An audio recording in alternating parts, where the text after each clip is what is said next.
The sky over 𝐼𝐻 was soft with golden light. Birds flew in lazy circles, and a gentle wind swept through the village, brushing across rooftops and stirring the leaves of the tall mango tree. It had been 1 full year since Doyin had stood in the village square and turned away the man who won the wrestling contest. A full year since Prince 𝐼𝐻𝐽𝐵 had visited and left without a word.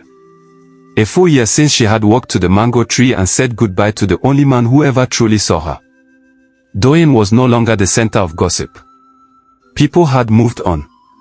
They now talked about new babies, market prices, and a girl from the next village who married a man with 12 cows. But Doyin, she had changed in quiet, beautiful ways. Her body was fuller again, yes, but strong. Her hands were rough from work but skilled. Her smile was softer, more genuine. And her eyes, once filled with longing, now held peace. One early morning, 𝐼𝐻𝐵 entered Doyin's room with a wrapped parcel. "What is it, Mama?" Doyin asked, sitting up and rubbing her eyes. Her mother placed the parcel on her lap. "Open it." Doyin unwrapped the cloth slowly. Inside was a small talking drum. Old, well-kept, and familiar. Her breath caught. "This is 𝐼𝐻𝐽𝐵 drum." 𝐼𝐻𝐵 nodded. "It arrived this morning. A young boy from Osupa came to the village. He said, 𝐼𝐻𝐽𝐵 sent it with a message." Doyin's fingers trembled. "What message?" Her mother opened a folded note and read aloud. "Tell her this drum belongs where it was first played. It no longer carries my rhythm, but it remembers hers. I wish her a life filled with songs, even if I'm not in them." Doyin held the drum tightly. For a moment, she closed her eyes. The memories returned, but this time, they didn't sting. They comforted. That afternoon, Doyin took the drum and walked to the mango tree alone. The sun was warm.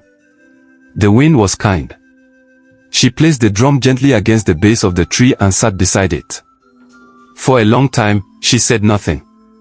She simply listened to the breeze, the rustle of leaves, and the quiet hum of the earth. Then she whispered, "Thank you, 𝐼𝐻𝐽𝐵." She touched the drum lightly. "You were my first song. My first rhythm. My first love." And then, with a deep breath, she stood. She moved to the center of the clearing. The same place she once danced for herself. The same place she danced for him. She closed her eye. And danced again. Her feet tapped gently at first. Then faster. Her arms stretched into the sky. Her waist rolled softly. There was no drum, but the rhythm was inside her. The earth remembered. The wind remembered. She remembered. She danced with freedom. Not for attention. Not for approval. Not even for 𝐼𝐻𝐽𝐵. But for herself. Because she was no longer a girl waiting to be chosen. She had chosen herself, and that was enough. As the sun began to set, painting the sky orange and pink, Doyin stopped and looked around. Everything was the same. And yet, everything had changed. She walked home slowly, the drum hanging in her hand, not as a gift to be returned, but as a piece of her story. A story that taught her that beauty fades. That love can be lost. That not all dreams come true.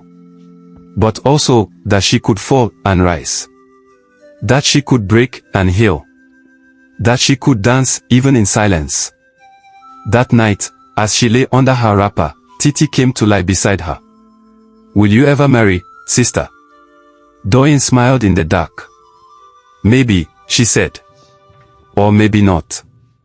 But don't you want to?" "I want to be loved," Doyin answered. "But only by someone who sees me the way I've learned to see myself. With patience. With care. With no conditions." Titi whispered, "You're the strongest woman I know." Doyin smiled and closed her eyes. She was no longer afraid of being alone. Because she had finally found peace. And every time her heart beat, it sounded like a soft drum. Boom toto.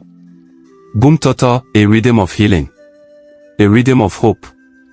A rhythm that would never leave her. I hope you enjoyed the tale. If so, please like the video, share, comment, and don't forget to subscribe. Also turn on your notification to get more enchanted tales like this one. Goodbye.